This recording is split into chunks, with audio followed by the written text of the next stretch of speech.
In the studios, my brother from another mother. He's here. Brother Jamarhl Crawford. You know, the activist, the brother that, the agitator, the one who shakes things up and makes things happen, get you thinking and whatnot. Yeah, he's in the studios. We're going to have a discussion pertaining to leadership and redistricting.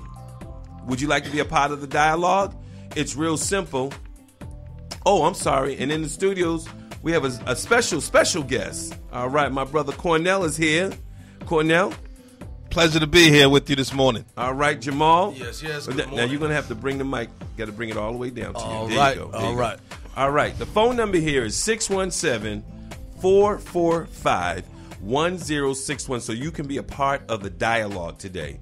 We are going to, and it won't be limited to, we're going to discuss leadership and redistricting. However, of course, if something else is on your mind that might trigger, the conversation that's going on, we can make it happen here at Touch 106.1 FM. It's the fabric of the black community. And don't forget, if you like what you hear on Touch, make your donation today. Go to www.touchfm.org. Use your credit card, your debit card, or your bank card. When you go to the website, first of all, you can listen to the station via the internet on your cell phones or your computer. At the top of the page, you see the word donation. Click that. We are going to raise, you heard what I said, we are going to raise, because I think positive, thoughts become words, words become action. We're going to raise $190,000. How can that happen? We have over 190,000 listeners. If each listener just donates at least $1, we can reach that goal overnight. So make your donation today. And some of the donations have come in, like Stephon Walker, thank you very much. Carrie Hall, my Auntie Carol, my Auntie Murdis, my Uncle Raymond, my Uncle Jimmy, my Auntie Michelle, better known as Peaches. Oh, and my sister Zakia, and my mother. She's always donating. So my family believes in touch. What about the family that's out there in Radio Land somewhere? Make your donation today. Also, you can send your checks or money orders to Touch FM P.O. Box 191363, Roxbury, Mass. 02119. That's 191363, Roxbury, Mass. 02119. Let's get this show started. Again, the phone number here is 617-445-1061. My brother Jamarhl, how you feeling? I'm feeling good. I'm feeling good this morning. I was up all night thinking about this subject and gathering my thoughts, and I didn't get too much sleep last night, off and on, waking up and, going back and really turning this over in my head, because it's been a subject that, I've been thinking about for quite some time. But if we could, I'd like to start off with a little bit of a PSA for Roxbury. Sure. And it occurred to me when I was walking over to the station from where I live on Humboldt. And Roxbury, we got to do better out there. And, if you look at some of the other communities, the white community, and I would never be one to say that we need to adopt some of the behaviors of the white community, but in this case, we do. We got to do better. You got to clean up after your dog, black people. So on the way, walking from Humboldt over Wait a minute, here, you didn't step in anything. No, I didn't step in nothing. Okay, we have carpet in here. But I'm telling you, because I was texting, and I had to keep one eye on the sidewalk, because it was like, man, a Vietnam minefield coming over here this morning. So black people, please, pick up after your dog. All that pit bull poop all over the place, it's not attractive. No. All right, get it. That must mean we have some money. If we can afford a dog and feed a dog, for sure, we can make it happen. Yes, indeed. All right. Would you like to join? Oh, I like this. All right. It's Touch 106.1 FM. Jamarhl, tell the listening audience a little bit about you. Born and raised in Roxbury and Mattapan, between my mother's and grandmother's house. One of the reasons that I coined the term Blackstonian, signifying Black Bostonian, because I'm about a fourth generation Bostonian. My family bought the house in Roxbury back in 1938, one of the first black families on the street, right when the Jewish community was moving out and the black community was moving in. Activist, writer, poet, conscious MC, so on and so forth. That's pretty much it. Regular guy from around the way, your brother and your servant. All right, my brother from another mother. By the way, there in beautiful Uptown Grove Hall, at the crossroads of Washington Street, Cheney Street, and Geneva Avenue, there are Scott Brown supporters out there with Obama shirts on. Can you believe that? With Obama shirts on in our beautiful uptown Grove Hall. What do you say about that, and what are you going to do about that? I understand that, if I can I say Minister Dawn was like, time to get up out of here. And some of them left. Now, that's just one brother. Imagine if we all went out there and told them how we really feel about them in our community. He hasn't spent any money in our community. Actually, when he had his first press conference, or one of his press conferences, you know where he had it? In South Boston, right where they had the busing. Was that a message he was sending to us? Think about it. Minister Dawn, did you want to chime in? Well, Charles, this is an excellent opportunity, and everybody in this listening audience should realize the importance of Touch 106.1. There were about 20 people out there holding signs for Scott Brown. And as soon as I parked my car, I went up among them, and I said, Scott Brown, you got to leave town. No, 4 or 5 of them left. There were several of them that had Obama shirts on. And guess what they said to me? They paid us to do this. Mm-hmm. Wow. They paid us to do this. Well, you know what? God pays my paycheck. And I'm getting paid too. If we don't find some men right now to go out there in Grove Hall, don't do nothing to them. But let's have the chance. Scott Brown, you got to leave town. Scott Brown, you got to leave town. I like that. Scott Brown, you got to leave town. Our listening audience, for those that support Scott Brown, all right. For those that don't support Scott Brown, we'd like to see you in beautiful Uptown Grove Hall right now. These are your marching orders, and do what you have to do. Scott Brown, you got to leave town. All right, they're calling the minister, too. And you know, too, an important point on that, and it goes into this whole thing of leadership. Both candidates, in this election and every other election, white candidates, they use the black community, and I use the word use in that sense. They use the black community as they see fit. They come in, they prey on people who, in many cases, lack employment. So, of course, if you don't got a job, you got no income coming in, and a campaign comes and says, hey, I'll pay you a couple of bucks to hold this sign for a couple of hours. You know, that's a difficult decision to say, nah, you know, I'm not going to do that when you got a kid at home or your light's about to get shut off or whatever it is. You need this money. And the politicians that are campaigning, they understand that and they play on that. One thing that I saw that I thought was particularly sick was when Elizabeth Warren was the grand matron this year of the West Indian Carnival. And when her campaign rolled through, when it began at the Roxbury Mall there, right at the corner of Martin Luther King Boulevard and Warren Street, her team was passing out T-shirts, free T-shirts. And so a lot of the people who took the free T-shirts were people who were a little bit down on their luck, the same people who hang out in front of the Roxbury Mall almost every day consistently. So after the carnival rode off into the sunset, now what you were left with was all the people who hang in front of the liquor store, who hang in front of the mall, who hang along that little thing right there across from the liquor store and across from the police station, some of whom were laid on the street in a drunken haze or stupor, and others who were going to and fro doing their illegal activity, and they had all the Elizabeth Warren shirts on because that was what was left.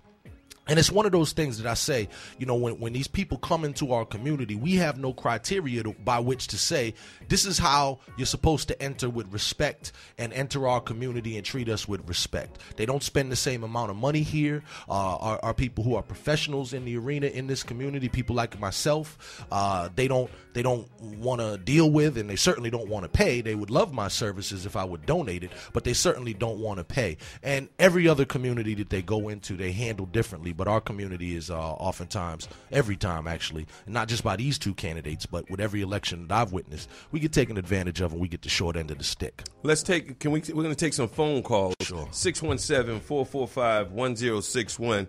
Go ahead, caller, you're live.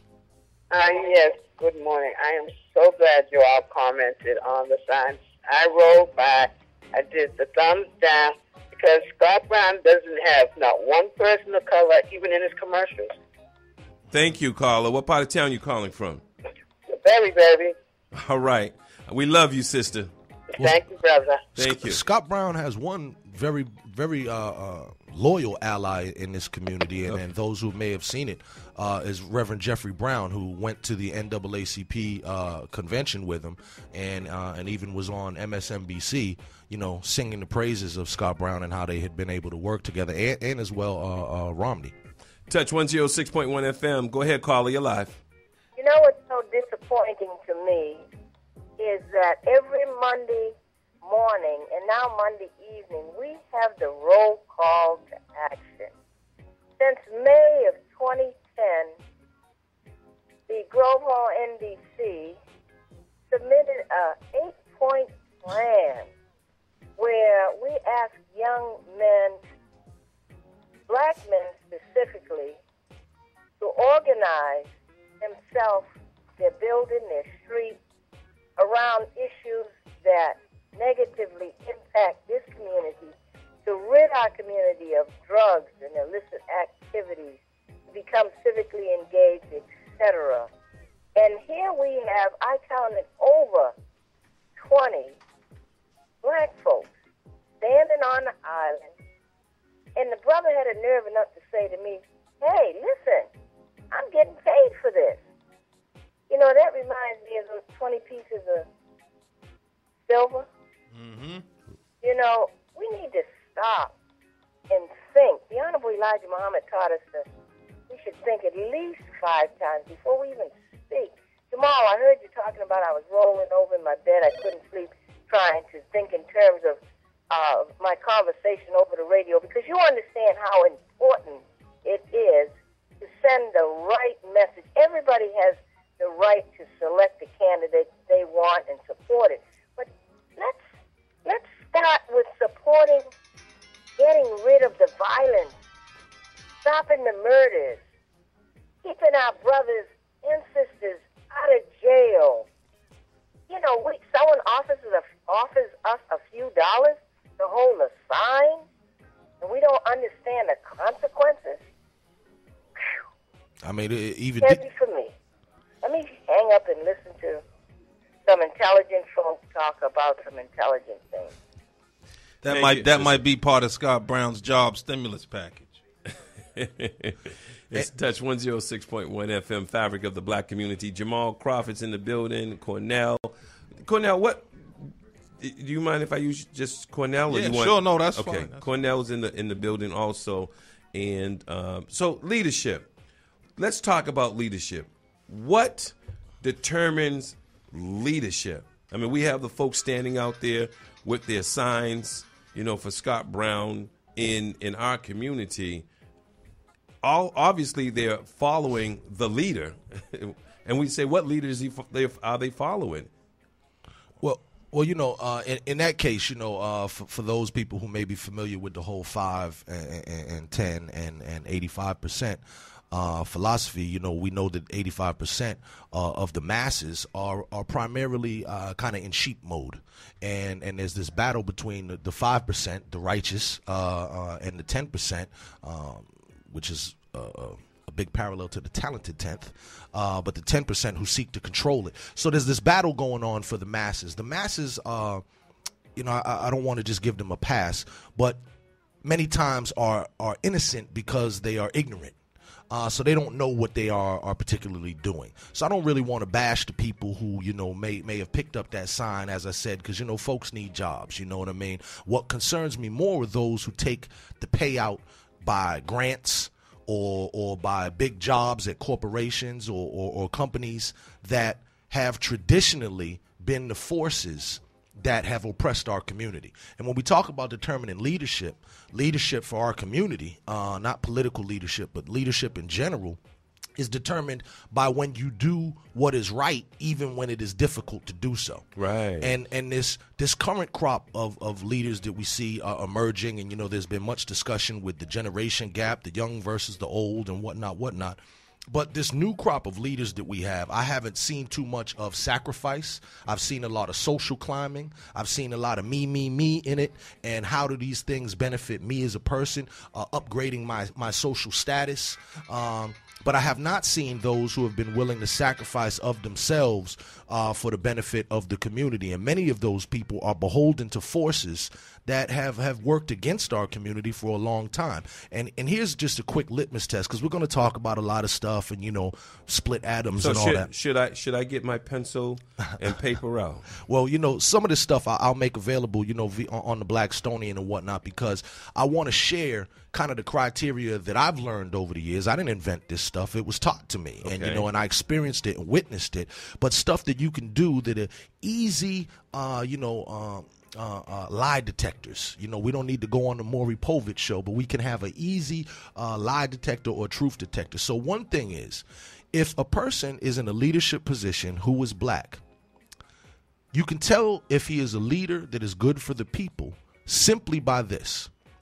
Does that person make the white people who are in power, the powers that be, the forces that oppress us, does that person make them nervous, or does he make them comfortable? So that's a quick one. If they see this guy coming in, let's give him a name, Billy Smith. Billy Smith is the black leader from Roxbury. If Billy Smith is getting invited to all the meetings and to sit at the table with the same forces that oppress us, it's a good conclusion Can we to come to. change his name from Billy Smith? Okay, Tyrone Jenkins. Yeah. So, Tyrone Jenkins out there, if you're listening, don't get mad. We're not talking about you specifically. But some brother who... Can we change the last name too? Okay, Jeff, what do you want to give it? Give him Isaiah or something. Or But this black leader, yes, with this intangible name, generally, if he is well liked by the powers that be and the power structure and the forces who oppress us, that's a good indicator that he's not a good leader or a good leadership model for the people. These people that go along to get along, they don't want to ruffle feathers, they don't want to rock the boat, and it's really it's kind of easy to see. Because they don't fight. They're pliable. They look for the middle ground. They don't take a principled stand on much of anything. And when they do fight, they pick the easy fight. So it's easy to, let's say, pick up on the issue of violence, because unless you're a complete lunatic, everybody wants the violence to stop. It's easy to pick up on an issue like education, for instance, because unless you're crazy, everybody wants the kids to have better schools, quality schools, equal schools throughout the city. So, those are some of the easy battles to fight. But it gets a little bit more difficult when you deal with issues of criminal justice and so on and so forth, the things that really make the people in power nervous, and they don't want to talk about that because it is tied too much into our oppression. And if the layers of the onion are peeled back too far, then we will see what is behind that curtain and dealing with that oppression, and we can kind of do what a brother Steve Coakley says and name the names. That's what they don't want to do. They don't want to allow us to be able to pinpoint where the problem is and who is the author of that problem. Can we go back to education? You said education is a middle ground. It's easy? When I say easy, okay, meaning that it's easy for a leader to say, I'm for better education in the community, because there is no argument on the other side that says we want horrible education. So there's no real pushback from that. You do find pushback when you go into the halls of power. Now, when you're talking about how to actually initiate proposals that are going to do that, whether you're for elected or appointed school committee, or whether you're for neighborhood schools, or what about Black history in the schools? Black history in the schools. I mean, I have a concept on that that's a little bit out the box, and that is that when I was a kid that went to school at Mario Umana, which was probably one of the most racist places I experienced, we were fighting for Black history in school. Right, but when I say Black history, did you hear the clip where I played where Richard Pryor is an archaeologist with three other archaeologists? Oh, they went to tomb and they, yeah. Right, that Black history I'm talking about. I'm talking about going back to the cradle of civilization, Black history. I'm not talking about the civil rights era. I'm talking about the beginning of mathematics. I'm talking about the beginning of the alphabet. That's Black history. Well, scholars across America have always tried to debunk Afrocentrism or any kind of our ancient ancient history or the scholars that promote it. So people like John Henry Clark, people like Ashra Kwesi, people like Ivan Van Sertima. These are people that, no one wants to hear about, and certainly they don't want to introduce into the curriculums. But what is funny about that, and what I discovered in high school, was that while we were crying for black history in the school, it was strange because I realized the very concept of school is black. Right. We were the first people to create a building and say, this is where we will send children to be educated on these things. Every subject in school is black. Math, science, language, whether it's written or oral, even gym and lunch, it's all black. So for us as a community, one thing that I would love to see, and what other people have done across the country and across the world, is more of our own schools where, let's say, a kid that is not getting it Monday through Friday, perhaps we could have a Saturday school where this kid could get a full dose from 8 in the morning till 4 in the afternoon of Black History Unfiltered. It's Touch 106.1 FM. We're going to take a little pause, and when we come back, I know Minister Dawn wants to chime in. We have to get to our sponsors. And when we come back, we have more of Jamarhl Crawford, Minister Dawn Muhammad, Cornell, and then we have callers on the phone that we have to take also. It's Touch 106.1 FM. It's the fabric of the black community where you can feel and hear the difference. 24/7, 365 and a quarter days. Callers, please hold on. Do not hang up that phone. We'll be right back.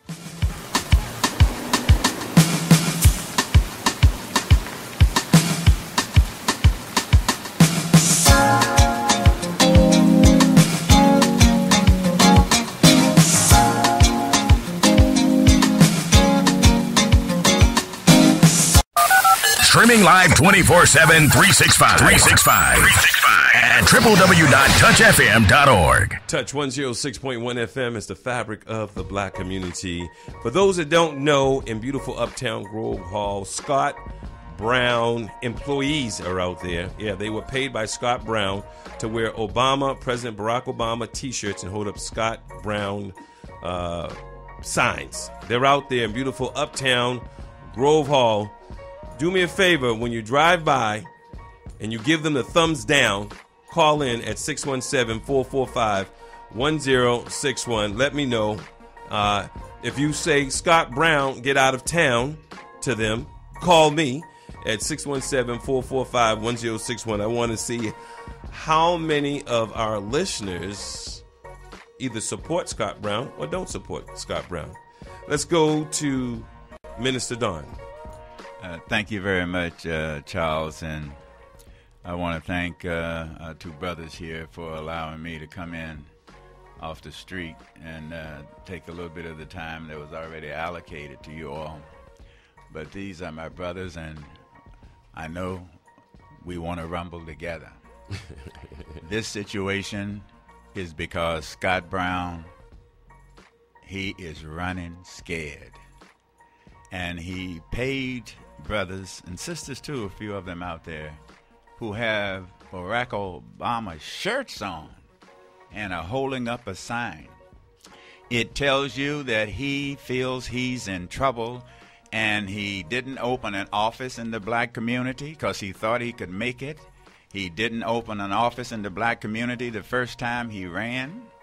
And on the day before the election last time, this man, Scott Brown, had a friend of mine call my house at 6:30 in the morning and ask me to stand with him. This is the first election. I told him I wouldn't get lost standing with you on your positions in this community. You have a nerve of asking a friend of mine who happened to be a white person to try and persuade me to take a picture, though the picture that Scott Brown wanted was with some black preachers. The black preachers this year are not with him. The black preachers, Eugene Rivers is with Ms. Warren. Eugene Rivers and several of the other pastors in town, they have left him. That should tell everybody something once the preachers leave.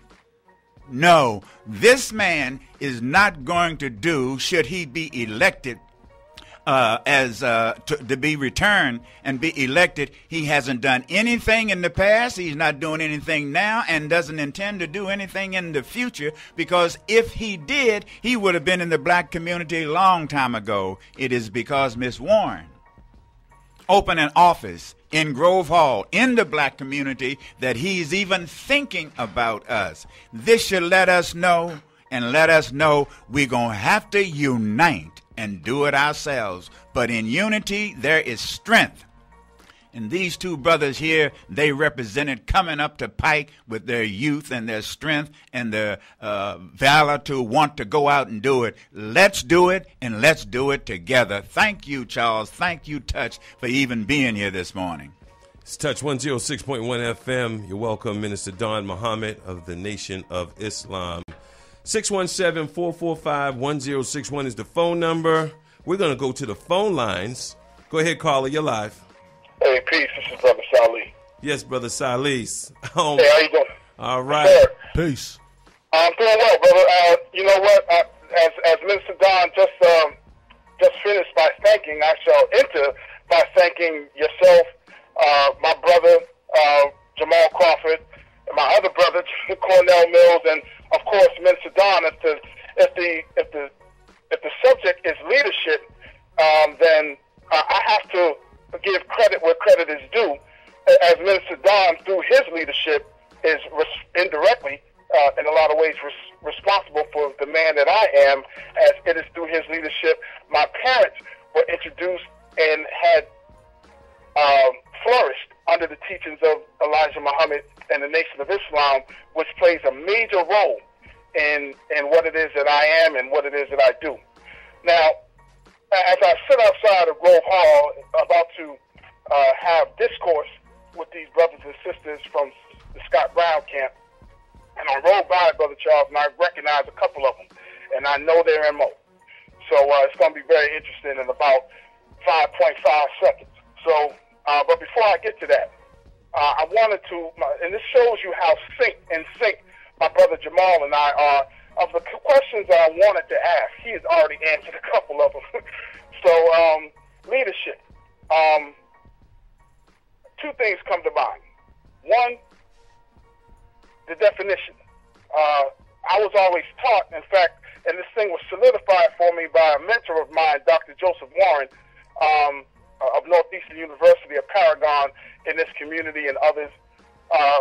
He taught me a leader has two essential qualities, two essential elements. One, desire. The other, ability.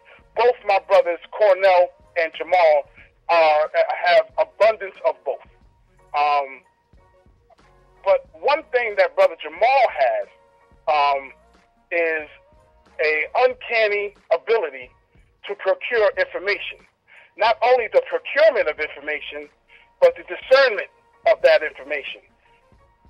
That playing into the second thing that I thought of is that my people are destroyed for the lack of knowledge. Right. My question to Brother Jamal is and we both know that black people are a people easily led in the wrong direction and hard to lead in the right direction.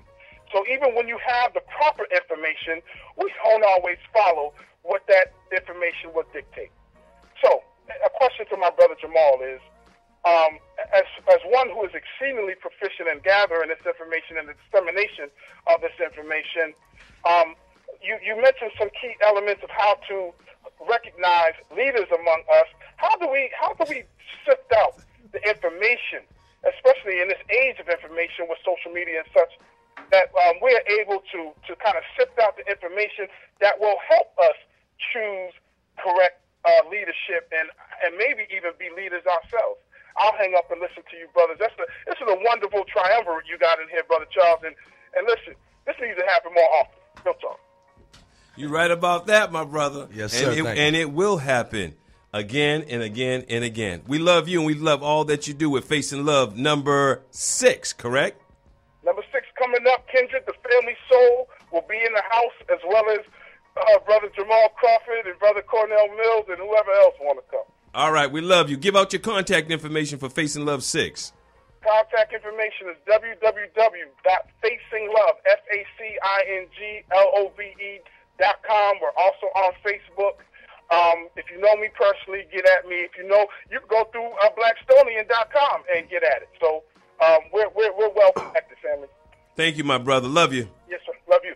Word, peace. Jamarhl, you want to answer that question? Yeah, I'm gonna go short, and then I'm gonna let Cornell go in and jump on that. But the information piece is it's critical, and unfortunately, back when we were kids in school, you were assigned to read a book, and then they would test you, on your knowledge of the book, but comprehension. So some people can read an entire book, but they don't understand what they read. So that's a big problem in our community, where many of these people have, the same information or have access to the same information that I do. A lot of it is not even that difficult to find or so secret. But when they read it, they get it misconstrued. And unfortunately, it's because they haven't been trained in the proper way to, analyze the information. And that's really the problem. We have never been really taught in our community to the degree that we should, critical thinking, analytical thinking, and so we just kind of shoot from the hip, and that's often a problem when we react on emotion. But I know Cornell had a... Yeah, just to piggyback on that, and that was a great question and great point from the brother Salih. In a lot of instances, misinformed is a lot more dangerous than uninformed, because if you're misinformed and you're spreading wrong information or you're spreading misleading information, it can be more dangerous than someone who just says, you know what, I don't know, I can't answer that for you.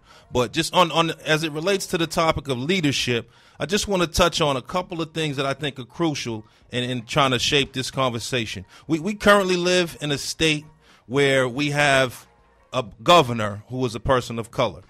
We currently live in a country where we have a president who is a man of color, both black males. And there was a time in our country where being the highest elected black official meant something. It meant that your responsibility was to your people. It meant that there was a go-to for all issues relative to black people. In 1992, as some of you may know, my mother became the highest elected black official in Massachusetts. She won a seat to the Senate here in Mass, and after watching her work for 15, 16 plus years, I know for sure that her number one focus every day was, how do I effectively support my people in gaining jobs and gaining equity and gaining employment and gaining housing and gaining equity and criminal justice all across the board. So that concept has been skewed. I know some of you may have seen the report that was put out recently on relative to our governor's tenure, and the focus of the report was governing from the middle. So it spoke about how he was forced to, because blacks only make up about 12% of the population in the state, it's difficult because blacks aren't his main focus and aren't his main population. Same goes for Obama. So how do we transform these leaders who we look up to, who we admire, to say, we want you to ride for us, we want you to carry our torch, even though we are not the driving force behind your election and behind your leadership position? So it becomes very difficult, and it's a very touchy slope. And I think it's really been a backlash on our community because we haven't been able to do that. We haven't been able to hold them accountable the same way we may a leader who represents this neighborhood. So I think we can talk on that, and I can elaborate on that. But there's many different levels of leadership, from elected to self-appointed to appointed by the powers that be. So how does that play out, and how does that work on a day-to-day basis when you're dealing with a community that is in need of so many services? Thank you, Cornell. 617-445-1061. We're going to go to the phone lines, and then we're going to kick it back to Jamarhl. Touch 106.1 FM. Who do I have on the line? This is Sekou. Sekou, my brother. How you doing? Oh, man, I'm blessed, man, and just, listening to all the speakers, man, and just, just glad to know that there are people out there that know what's really going on and who are not brainwashed about, our situation. Turn your radio all the way down, my brother. Okay. Give me a few TikToks, man, and I will do that. What I would like to say is, I heard talking about the schools, and I really think we need liberation schools like we used to have when I was coming up. That's right. I know back in the days in Grove Hall, they had an organization called the Black Library and Topographical Research Center, you know, and they used to put out a lot of good information, you know. For example, what I'm reading right now is The Hidden History of Massachusetts, and you know, I purchased it at a mobile station down in Mattapan, and you know, and I didn't realize, I knew that people were involved in the slave trade in Mass and Rhode Island, but I just didn't know the extent. Right. You know? And as far as I just want to comment on that Scott Brown thing, you know, I'm going to come down through there.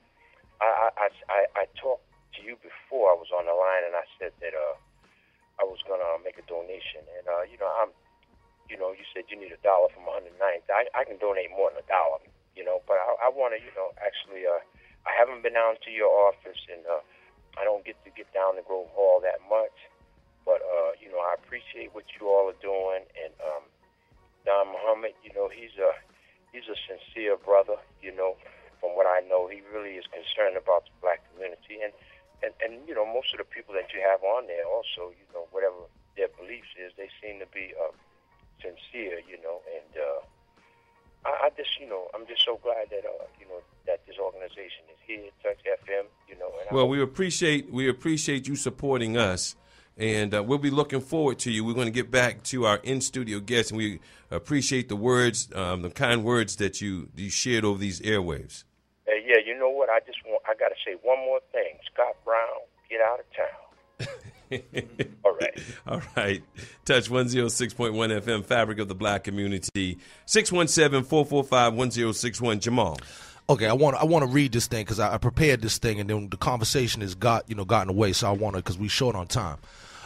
Can I say this? Sure. I know we have a guest coming in at 9, but that's for about 20 minutes.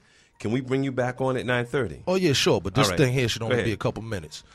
So those who go along with the grain have never been the trailblazers and the freedom fighters. It has always been the agitator, the squeaky wheel, the whistleblower who has taken us collectively further. In most cases, it has always been the moderate who has been the one to try to stop or slow down the progress of those who are moving forward. They are the ones who always say no, stop, wait, and don't. Many of them cover their inaction by always claiming to be contemplating or mulling it over, and the truth is they are waiting to see which way the wind blows and go with the path of least resistance. They are attempting to check the temperature by only sticking their pinky toe in and pick the safest moment to enter. Some would say that this is just being cautious, and there is a place for that. I myself have been critical of those who have gone off half-cocked and misinformed to speak on certain issues, but what I'm talking about is the fine line between contemplation and hesitation. As activists, we often don't have the luxury of time. Oftentimes something pops up and you have to act quickly based on gut instinct, past experience, and available information and research. But what I'm talking about, and the danger of it, is what Dr. King called the paralysis of analysis, where people get so caught up in discussing the problem that they never roll up their sleeves and do the actual work to address the problem. Now, the recent current model of leadership seems to be based on corporate and nonprofit philanthropic models, which has never worked for us towards liberation, equality, or freedom. You can't write a grant to get justice, and Coca-Cola and Walmart are not going to sponsor the Black liberation movement. We have seen an influx of what they are calling young or emerging or new leadership, which on the surface sounds like a good thing, but the danger of this new group is often that they are not grounded in the principles and discipline that got us the little bit of freedom and justice that we have now.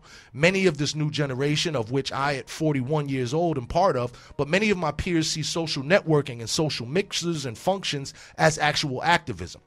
They're great on promotions, but lacking in information and direction. These are the people who do what is quick, what is easy, what is convenient and expedient. They will never rock the boat or ruffle a feather. And then I speak about the litmus test that we gave, and he used the example of his mother, which is great. We could test it. The quick litmus test to judge where they lie is if the powers that be, the very forces that oppress us, are comfortable enough with them to invite them to the table, then you know that they are seen as no threat to the current power structure. As a community, we want to align ourselves with the ones that those forces are scared of. You want the one that makes them nervous and unsettles them. You want the one that makes them feel uncomfortable, not the ones that go out of their way to make those forces comfortable. So when we use that as the litmus test, and when we use my friend Cornell Mills' own mother, Senator Diane Wilkerson, as an example, when she was here fighting for the community, she was hated by those forces. when she came in the room, they would bristled feathers. You know what I mean? But see, now we have the people who are, quote unquote, advocating on our behalf, or acting as they are advocating on our behalf, and they come in the room. Those people don't get nervous. They say, "Bring me some tea." Right. And these people jump to go get the tea, or come here, sit right next to me, sit right here, sit on my lap, boy. So we have a whole new dynamic now where people think that we're going to actually get progress by getting along, which I understand that philosophy, except for the fact that it's flawed for millennia. No one has gotten progress or justice by doing the get along dance. Doesn't work that way.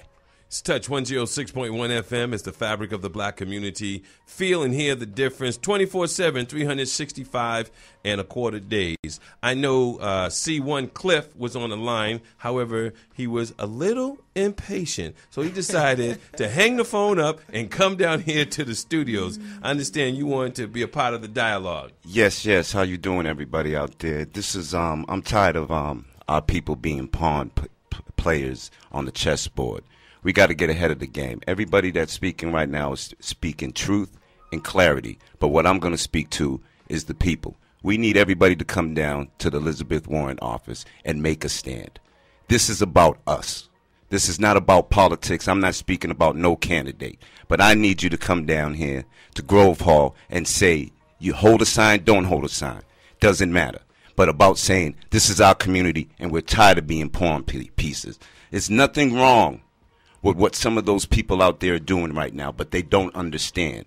We have some heavy hitters that are activists in our community that are pushing this button right now. All right? The people that are standing out there are hungry like everybody else.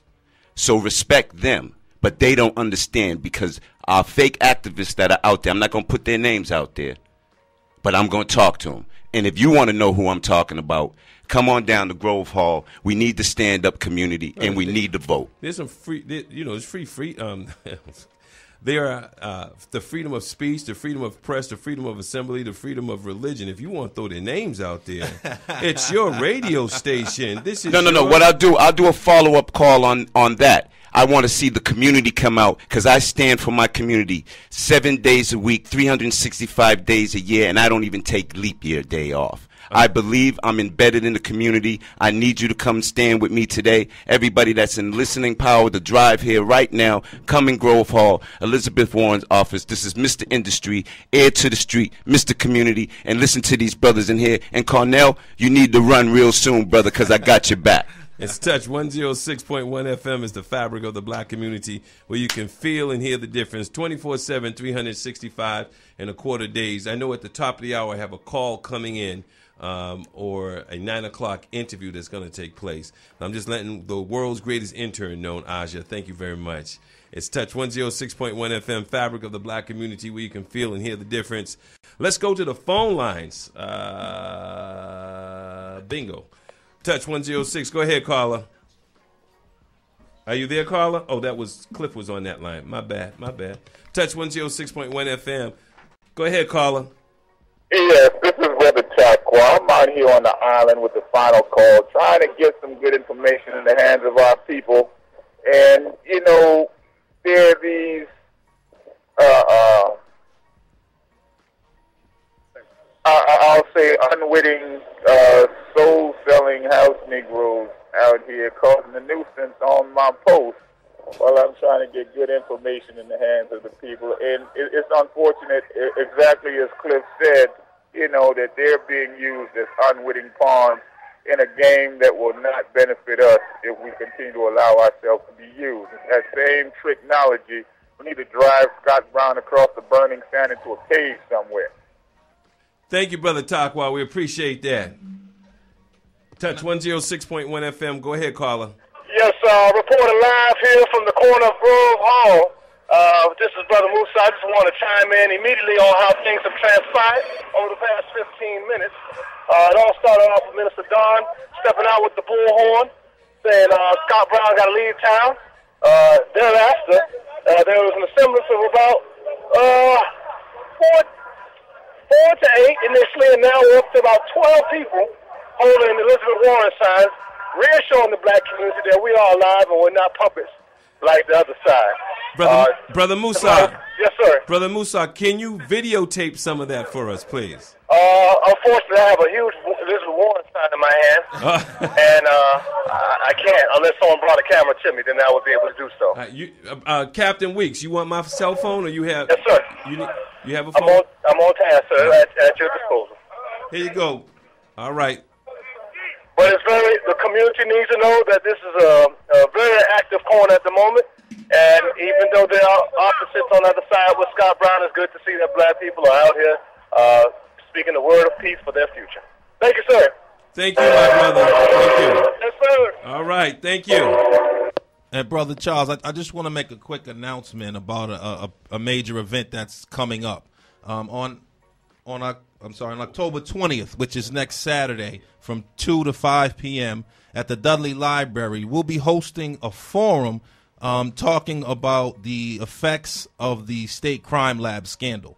It's going to be really a grassroots conversation. They're going to have lawyers in the room. We're collaborating with the Lawyers Committee for Civil Rights, the New England Area Conference of the NAACP, that's the NEAC branch, along with the Lawyers Guild, National Lawyers Guild, ACLU. We're going to reach out to FAM and some other organizations just to give a kind of an approach or a feel to the conversation that hasn't really been touched on yet. And those are all of those victims, the majority of which are black and brown, Latino males who are and females who are currently in jail on trumped up charges or in jail for reasons that they should not be there. So if everyone could just mark their calendar, October 20th, 2 to 5 p.m., it's a Saturday, Dudley Square Library. We're going to be dissecting this issue and really digging in deep on what we can do to effectively organize and make sure that we get justice. LPWTCH Boston. We're going to take 2 more calls, and then we have to get into our next segment, and then we're going to bring Brother Jamarhl and Brother Cornell back at the bottom of the hour. It's Touch 106.1 FM, Fabric of the Black Community. Go ahead, Carla, you're live. Good morning, Brother Charles. Good morning, Grace. How you doing? I just called in to chime in as well on the issue. And I just, I know that Elizabeth Warren, she has an office in our community, but I'm not clear as a voter as to what is her stance on the violence in our community.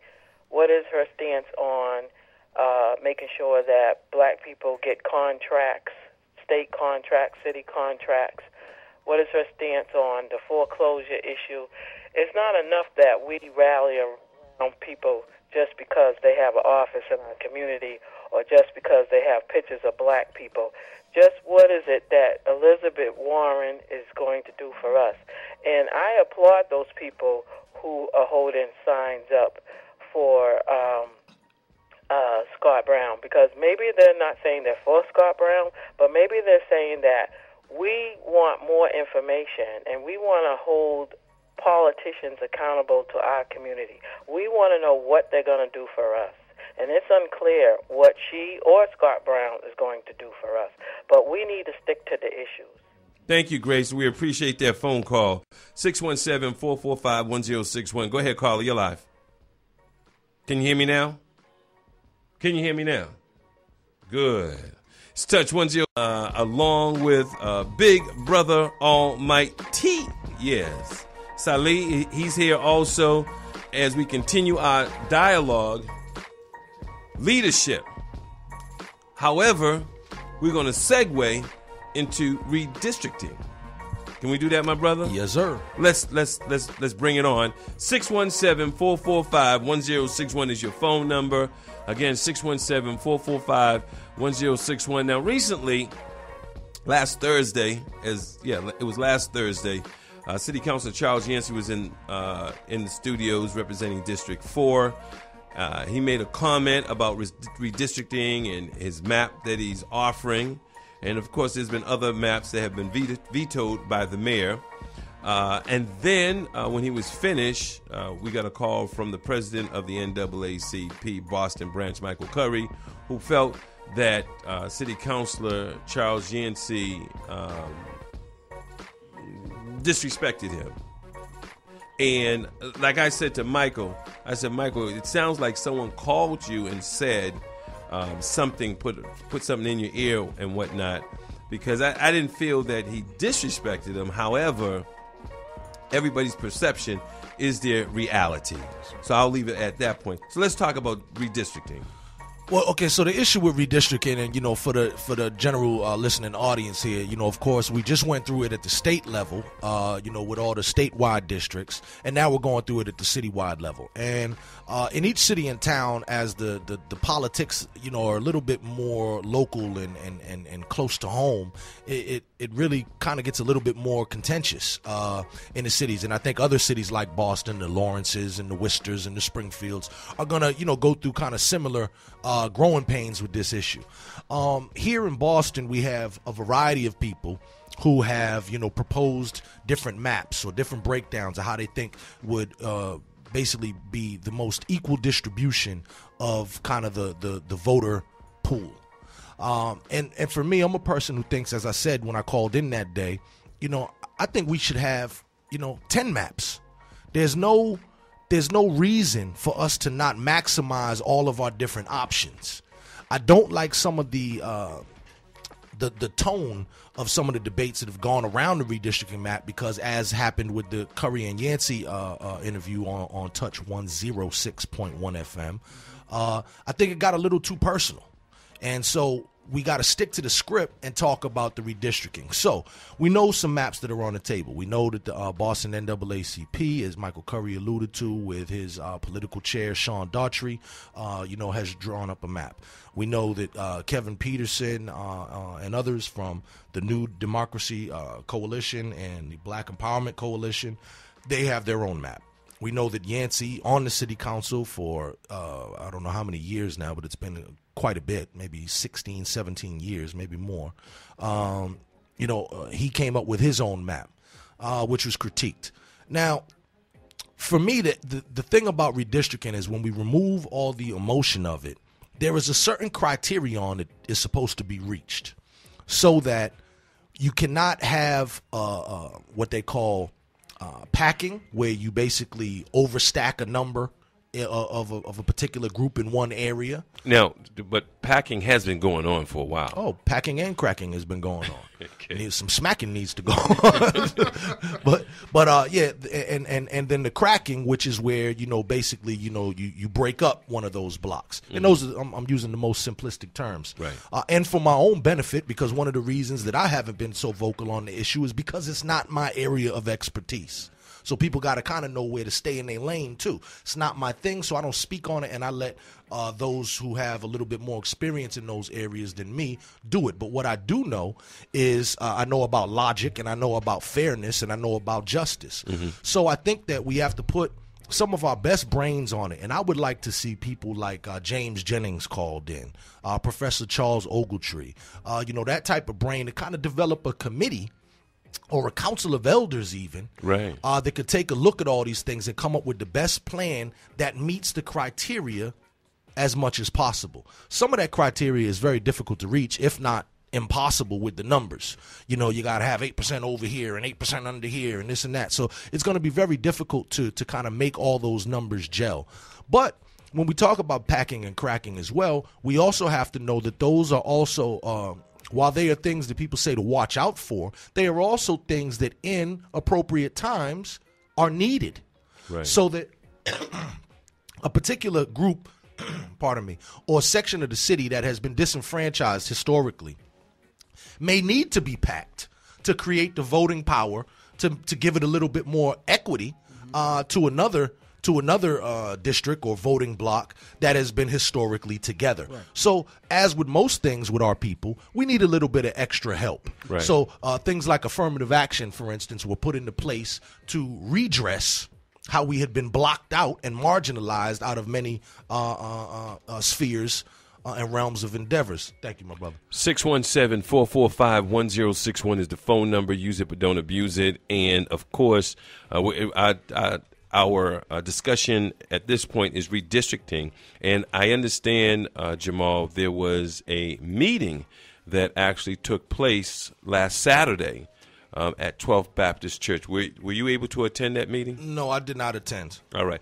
So if we have any of our listeners out there that might have attended the meeting for redistricting at 12th Baptist Church, call in now, 617-445-1061. I guess we have some folks that attended. 617-445-1061. Please turn your radio all the way down and speak clearly. Again, it's Touch 106.1 FM. The fabric of the black community. Radio is the theater of the mind, okay? Let's go to the phone lines. Touch 106. Who's on the line? Hey, Brother Charles. This is Brother C1 again. I Yes, want sir. to concur with my colleague in the trenches, Jamarhl Crawford. He's absolutely right. But what absolutely happened that was good, we need to throw in the names that you spoke about, Ogletree, Yancey, the Roxbury Committee, NAACP, and Tito Jackson are forming a committee to come with 2 to 3 maps. But we definitely need the other names that you mentioned. So, Jamal, you are definitely an excellent prophet. You're a great man. People out there, listen to this brother. He's 100%. You have the knowledge, man. That might not be your expertise, but it was like you was in that meeting, my brother. Were you in the meeting? Yeah, I was at the meeting. Okay, and your feedback on the meeting? My feedback on the meeting, I addressed it first as being a concerned citizen, and I said, when are we going to stop being nomads? We first started living over there by Mass Iron Air. They moved us out of that community. We had the South End community. They rid our area with drugs, so the next generation sold out. We moved to Roxbury. Now we're getting moved out of Roxbury, Dorchester, and Mattapan. Are these maps looking for the future of our people? And then that's where I stayed, and that's where I brought it at. Thank you, my brother. Appreciate all the work that you do. Touch 106.1 FM, 617-445-1061. Go ahead, caller. Who's on the line? Sadiq, Brother Charles. Oh, my brother. How you doing, sir? I'm doing fine. And look, I just want to call in very quickly. It's a very critical point that you just brought up about that meeting. We need to say, really appreciate the fact that Mukia Baker Gomez and Brother Robert Kinney of the Leadership Forum convened that meeting last Saturday. This is family business, and to a certain extent, it's kind of embarrassing in terms of what's going on. I heard the comment about someone getting personal. The reality is that at the conclusion of that meeting, determination was made that the various groups, the various maps, would come together to review everything to come up with one common map that will be announced to the community. My understanding now in terms of talking to Mukia is that they're reconvening again tomorrow at 2 o'clock. So the bottom line for me is that to eliminate all the confusion and the personal stuff that's going on is that folks need to know that the various groupings, including Mike Curry, Council Yancey, and others have agreed, the coalition have agreed to sit down to come up with one common map to end this foolishness, because this is family business and we need to handle this internally. We don't need to bring folks in from outside. We've got the expertise here. And I think folks should feel better about that. And there's a meeting tomorrow, 2 o'clock, 12th Baptist Church, and hopefully that will bring this to a conclusion. Thank you, Siddiqui. And for those that don't know about the Black Information Center, hit us up with the contact information, location, hours of operation, phone number. Yes, sir. Well, we have a building, Imani House, at 516 Warren Street. We have elderly housing there, but our offices are there. Our telephone number is 617-427-2522. Website, www.blackinfonow.org. And we generally can be reached there during the day. It's a community building. It doesn't belong to Sadiq in particular. It belongs to the community. And we are the information center, and that's why we're putting out this information now so we can bring ourselves together as a family and bring this to a conclusion. It's Touch 106.1 FM. Thank you, Siddiqui. Appreciate it, y'all. Peace. Touch 106.1 FM, 617-445-1061 is the phone number. In the studios, we have Jamarhl Crawford. Our topic at this point is redistricting. However, if there's something on your mind, we can make it happen right here at on the morning show, TMS, with yours truly, Brother Charles. Jamarhl? Yes. So ultimately, hopefully that will happen, and there will be some sort of collective effort, and folks will have some sort of level of agreement on the map. And that would be great. Whatever we do, we have to know that we have to tread carefully, because, of course, this is going to stick with us for another 10 years. And also, too, we also have to kind of watch what's happening in the realm of politics right now, where the more divided we are is like actually throwing an alley-oop to our enemy. The forces and powers that be in this city feed off of us being divided. Now, that's a very difficult thing, and in my studies of revolutionary studies and whatnot, unity. Everybody talks about unity, and it's a very tricky thing to achieve, particularly when you're trying to unify with a group of people who do not share all the same ideals, principles, and foundations. But that's why you need a leader. Well, a leader can be part of that. I'll give a good example. When I was the Boston chapter chairman for the New Black Panther Party. A leader is only going to be as good as the people who he is working with. So while I had some great people in there, I also had some people where getting work out of them was like trying to get juice out of a rock. So all of these groups with many different heads and whatnot have not been able to effectively bring people together, inform them and arm them with the right information to come to a conclusion that can then be implemented. So it's one thing to say, I have this great idea. That's wonderful. How do you communicate that to the people that you're trying to share it with? How do you then get these people to act on it? And how do you implement it? And that's where we haven't done so good. Our follow-through is lackluster at best. So how do we educate them? How do we get them to be, to be on the same wavelength or mindset, or how does that work? How does that happen? The strategies that I've used and found the most effective is this. Okay, when I have tried to organize all the people who are, quote unquote, should be and supposed to be in the room, that's the most difficult group to organize. But when you hit the streets and you're just out there talking to Miss Jenkins and you're out there talking to young, Leroy or whatever, that's where you get a lot of your base of support. And I think that's an area where I excel, and in my humble opinion, where I see other people don't do. They don't hit the streets and try to get the regular folks. When we talk about we love people, who are these people we love? They don't live up on a hill somewhere. They're not in a bubble. They out there in the community. Right. So you got to be able to go to the liquor stores, the barber shops. You got to be able to go to the churches, the mosques. You got to be able to go to the bus stop. You got to be able to go to the daycare, the school, all that. And I don't see that type of effort happening. I see a lot of promotion, a lot of stuff that is event based, and but I don't see a lot of groundwork on the ground. People will maybe, let's say, get some flyers and leave a stack of flyers in Nubian Notion or in the Y, and they think they've done their job. As if these flyers are going to jump up and leap into people's pockets, and that now these people, I've done my job. I put the flyer out there. You have to truly be in the people's business. Exactly. Touch 106.1 FM, fabric of the black community. Well, let's go to the phone lines. We've got 3 phone calls. We have Leonard Lee on line 1, Britt Boss Lady on line 3, and Larry Ellison, president of Mamleo, on line 4. So let's go to line 1. Are you there, my brother? I'm here, my brother. Yes, sir. Hey, I just want to thank you and Jamarhl for standing up and not bending down on this issue. One of the things, I was at that meeting last week, and I was very proud of Makia and Brother Kenny of how they kept things in perspective about us being together. One thing that's not being mentioned, there's a lot of private interest money that's funding certain things in our community, and it's from people who don't look like us. I will not name anyone because I wouldn't want, I'm not here to do that, but we have to be cognitive to the fact that there are several counselors who don't look like us, who have a prime interest of keeping things status quo or keeping us divided.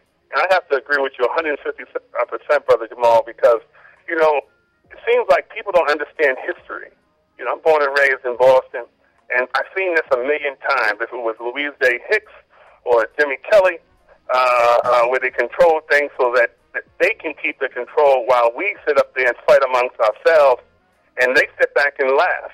I mean, it's amazing to hear in a room when someone says that the black men in the black community don't stand up. They bend over, so let's deal with the black women. I mean, when are we going to get it?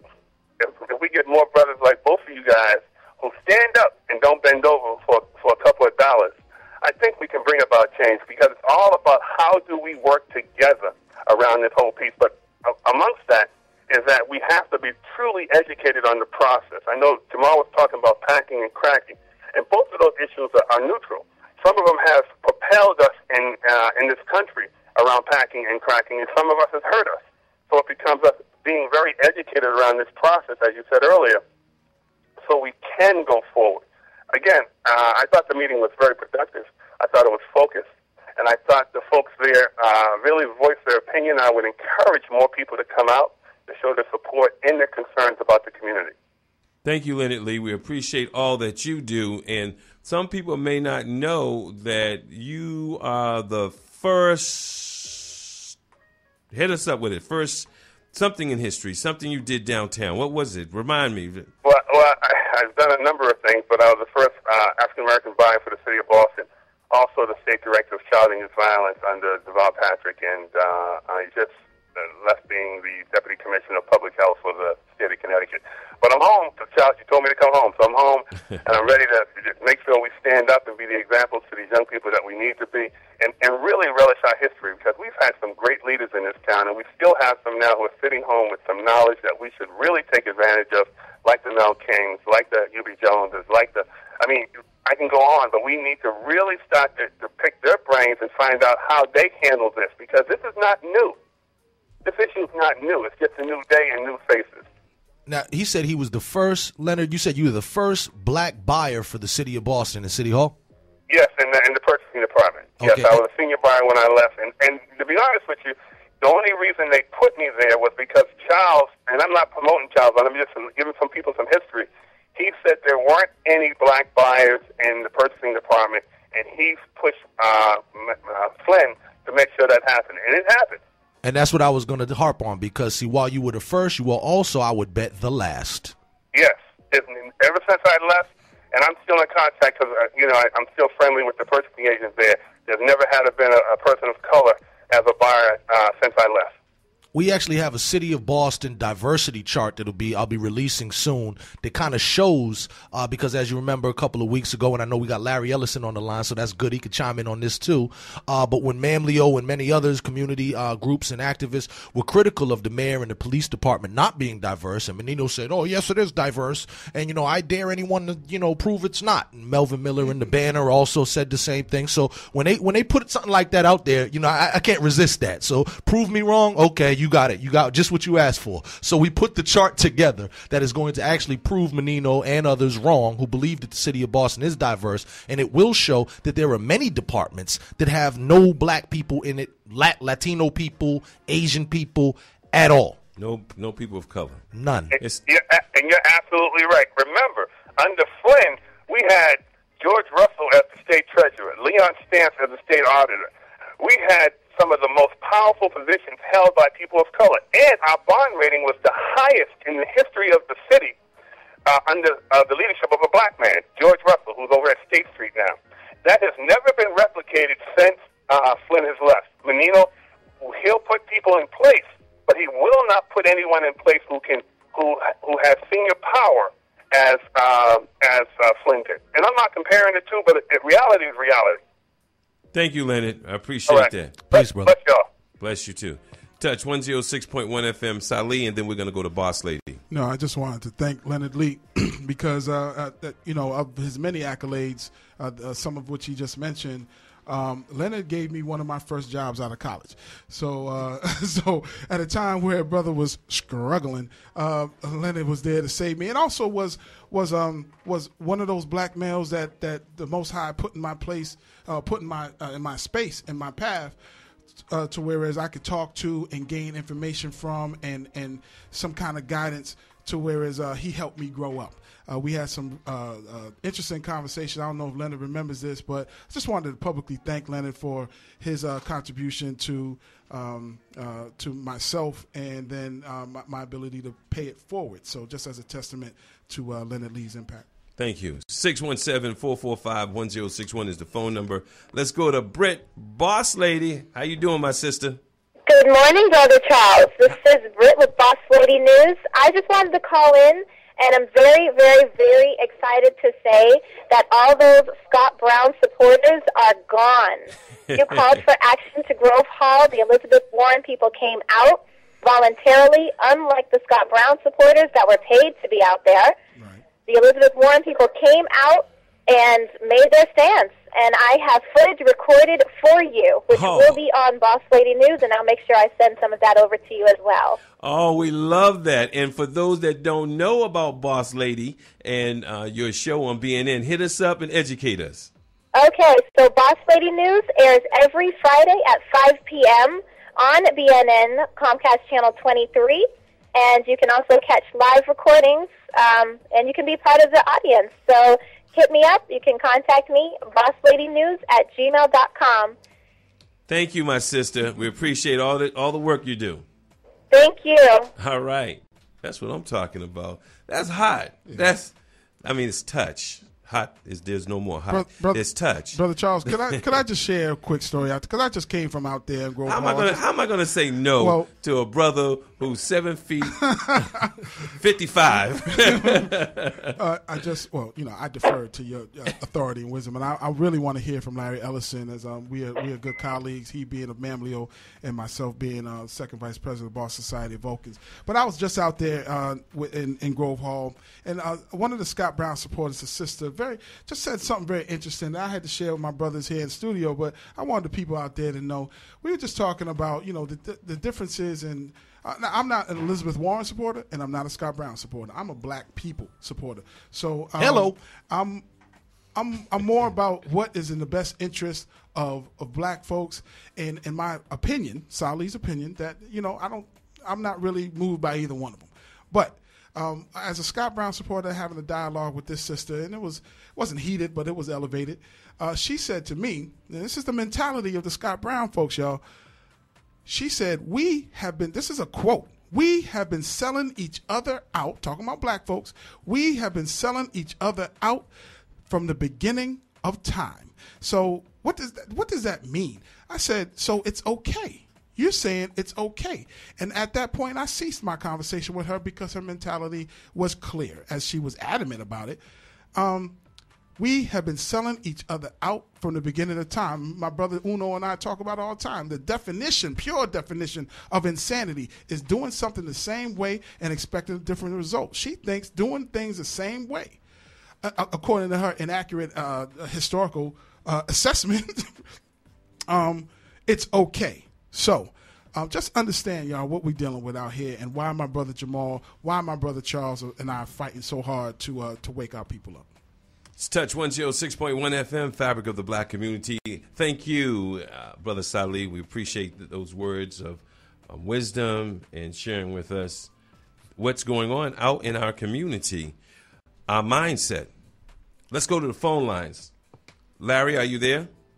I'm here. Yeah, good morning, gentlemen. I'm enjoying this conversation. A couple of points. First, I want to also chime in and thank Leonard Lee for the support he's given to this community, because he is a stand-up guy. Jamarhl as well, and that's what we're trying to do with Jamarhl, is, at City Hall to crack and unpack the city government, okay, so that it reflects the city. That's the dirty little secret down there that they don't want, so that Jamarhl is telling in that piece. Also, I stopped by myself. I spoke to some of those supporters out there. People have a right to be out there. But I asked him, why does he send a sign instead of coming himself? He's been invited numerous times to this community to come and address. He thinks a sign will be sufficient for us. That is such a disrespectful manner to do things. But he thinks he can get away with that in this community because he won't be held accountable.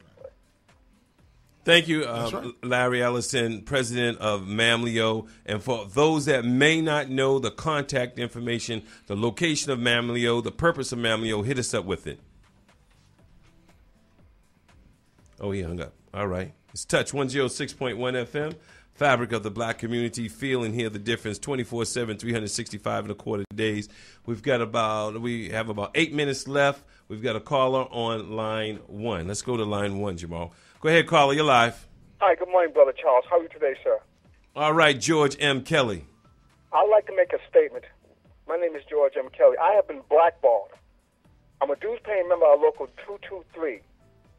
I and many other black men in the community who are dues-paying members of Local 223 have not had work for 2 years. I have not had a real job that lasts more than 2 weeks from Local 223 in 2 years. I am being ostracized because of my truthful opinions about construction here in the city of Boston. I'm putting Martin Walsh on blast. He's not the man that he perpetrates to be. He's ostracizing and reneging on his obligation to be a dispenser of freedom. And I'm heated. And my goal, and I want him to hear this, my goal, if I could bring 5 men together who are not scared to bring to go down to City Hall and demand that Brooke Woodson put a hold on all the construction money that's going into the city of Boston because of what's going on here. If the laborers are being blacked out, so are all the other trades. And the reason why I say this, Suffolk Construction got 5 major construction sites downtown. S&F Concrete is a major contractor. S&F Concrete has been known over the years to violate the Boston residency law. Suffolk Construction and S&F Concrete, they exasperate a spirit of hatred towards the Boston residents and the Boston residency law. I'm stating that all the construction contractors here in the city of Boston hate the Boston residency law, and they make it a mandate. They make it an invisible order to step on that law. And I want these parties to do something about it. I'm heated. Thank you, Brother Charles. Thank you, George M. Kelly, and thank you for your donations that you have given to Touch 106.1 FM, fabric of the black community. One moment, please, Brother Jamarhl. Touch 106.1 FM. This segment is brought to you by the Battle of the Choirs. Battle of the Choirs is going to happen December the 29th. It's Saturday, and it's from 7 to 11 p.m. at St. Michael's Hall, 25 Elmwood Ave in Lynn. Yes, Lynn is listening to us. Can you believe that? Lynn is listening to us, and not just on the internet. They're listening to us on the airwaves. So I thank Almighty God, Allah, for just letting the frequency blow towards Lynn. All right? Battle of the Choirs. It's all going down December the 29th, Saturday, from 7 to 11 p.m. at St. Michael's Hall, 25 Elmwood Ave, Lynn, Mass. For more information, you can call 781-913-0860. Again, 781-913-0860. Jamarhl? Yeah, brother brings up a good point on that Boston residence jobs policy. And, you know, when I used to work in City Hall back in like 97, it was a hot button issue, and it has remained to be. The problem with it, and, you know, shouts out to brother, God rest his soul, brother Kwaku, Herb Jackson, you know, who fought for that, literally fought for that for so long. And the problem with that thing has always been enforcement. So now you have a rule. Let's say you have a rule that all pizza ovens in the city have to be at 600 degrees exactly. Now who's going to go around and check to make sure that they're 600 degrees? And that's the problem. We don't have any way of really going out there, the manpower to go out there. And I think that the city could do something because we do have a problem with plenty of people who need some jobs. And I don't think it would be too difficult to train people to be compliance officers in that area, to send them out to these sites to make sure that these developers and construction companies are adhering to that policy. I don't know if Brooke Woodson has the power to shut down all these construction sites, but I certainly will give him a call. We have the power. And ask him. We definitely have the power, depending on, you know, how deep. Like, for instance, when Brother Kwaku did it years ago, for those that don't know, Kwaku is current city councilor Tito Jackson's father. When Kwaku did it, you know, there were physical conflicts, and some of these, the Irish and the Italian guys from South Boston and the North End actually tried to throw cinder blocks on them from, you know, several stories up and whatnot. So some of these battles, and that's what I was talking about before with the easy battles as opposed to things. See, there's some stuff that'll just get you cussed out. There's some stuff that'll get your nose bloodied. So this is one of those things when we're talking about jobs and how much these people hold on to their jobs, and particularly in the construction and the trade and the unions, where they really have successfully kind of blocked us out, to get back in there is going to be quite the fight. So, I mean, I'm up for it, and I hope others are, and we do need to attack that. I'm up for it, and I know every day the enemy says that I wish Brother Charles does not get out of the bed today. That's right. And I know they're saying that, but like I'll say it again, I will die for my people. Just because it's 2012, that doesn't mean the struggle doesn't stop. That's right. We continue to stop. We continue to get hit with the fire hoses and the dogs, and we still. But the one thing I want to get to when I hear that is that, yesterday I was talking about, look at the mafia. The mafia, they do some dirt, but they protect their community. Our brothers and sisters, for some reason, they want to do dirt where they live, which doesn't make sense. The old saying is, don't defecate where you eat. That's right. How do we change the mindset? How does that happen, man? How do we change the mindset that people understand their value? Like God has put us here for a reason. And we're a special gift. That's our blessing. That's our blessing from God. How is it that we have gotten to this point where even older folks see brothers and sisters doing something, they don't even try correcting them. They're scared. How did we get to that point? I mean, we've been robbed, and we know what we've been through, and the only way to restore that, I believe, is not necessarily a particular religion or a particular, job, or all these other things that people covet, but the only thing that I've seen make a difference in people's lives, my own included, is knowledge of self. When you know better, you do better. And, these folks just really are lost, and they don't know who they are and what they're attached to, so they don't fit. They just feel as though they're out here on themselves, though they can do what they want to do. And you brought up that point of the mafia, which is interesting, because for black people, see, we idolize the mafia. We watch all their movies. Scarface. We got rap groups. We the Black Mafia and all this, but they don't do anything mafia like. No, we the junior mafia, right? So it's very interesting. And I know you, because we're out of here at 10:00, right? Yes. Okay, so I just want to do a couple of things. Number one, brother, Cornell Mills left a nice crispy $20 bill that he wanted to contribute to Touch 106.1 FM. And thank with you, Cornell. We really appreciate that. That's right. So take that. Okay. Aja, where's Aja at? Okay, Aja's going to come. Yeah. Oh, Brother Salih has matched it with $20. And both of these brothers, in an attempt to make me look bad, because I was going to match it, but I can only give up 10 because the way my bank account set up with my checking account. You know what I'm saying? Hey, half of mine is wait a minute, from where you. did I hit? Half of mine is That's from Kevin Hart. Yeah. So $20 from Cornell Mills, $20 from Salih Rowe, and $10 from Jamarhl Crawford for a grand total of $50. 50. All right. 50. Then we get it. Another thing we want to do is, this book that I brought through to you that I know you love and your listeners have loved. Oh my God. I found another couple little stash. So African Americans in Boston, more than 350 years, which is a book on black history in Boston, done by the historian Robert Hayden and put together by Sister Joyce Faribault Bowling. And my condolences to Miss Bowling, who of course just recently lost her husband Bruce. Right. But it's an excellent book. I'm going to leave it here at the station for however Charles wants to do the giveaway for a caller. And then I also want to put y'all on to another book. And all of you, for books and knowledge, go check out Brother Leonard Egerton, who is also a contributor here for Touch, down at Frugal Bookstore, which is Boston's only black-owned bookstore. Right. And this book that we picked up here, Black History for Beginners, it's a great book. The week of the 18th through the 20th at Boston University's Law School, 765 Commonwealth Avenue.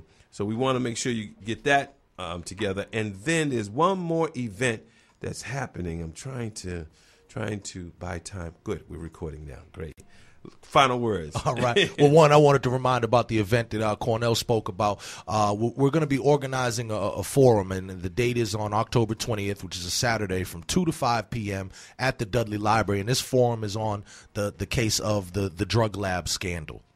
We're going to go through that, deal with its implications because, of course, 34,000 cases that she's tainted, 60,000 samples that she tainted, 1,140 people who are currently in jail based on this, and some have even begun to start getting released. And we need to figure this out for how it, what the impact is on our community in two ways. One, because some of these people are going to be coming back to our communities, and we hope that they got the message and are ready to turn their lives around. But if not, they could return to some of their ways of selling drugs or what have you, and we want to have a plan for that. But we also want to deal with just the overall injustice of how a chemist in a drug lab can taint so many cases and tip the scales of justice. And if it's going on here, we know it's going on in other cities and other towns all across the country. Speaking of return, can we get you to return next Friday at 8 o'clock so that we can continue this dialogue? I would like the listeners of Touch to blow up the phone lines here, 617-445-1061, and demand that Jamarhl Crawford of Blackstonian has a radio show, regular show. on Touch 106.1 FM. They don't have to call. It's a done deal. All right, there we go. So all we got to do is schedule it. Yeah. All right, there we go. Jamarhl, come on, all man. All right. This all is right. God is beautiful. There you go. I mean, this is something that's been in the making. It was bound to happen. There you go. You know, and we both. You know, I like to say that I've in the past 7 years that Touch has been on the air. A lot of people don't know that.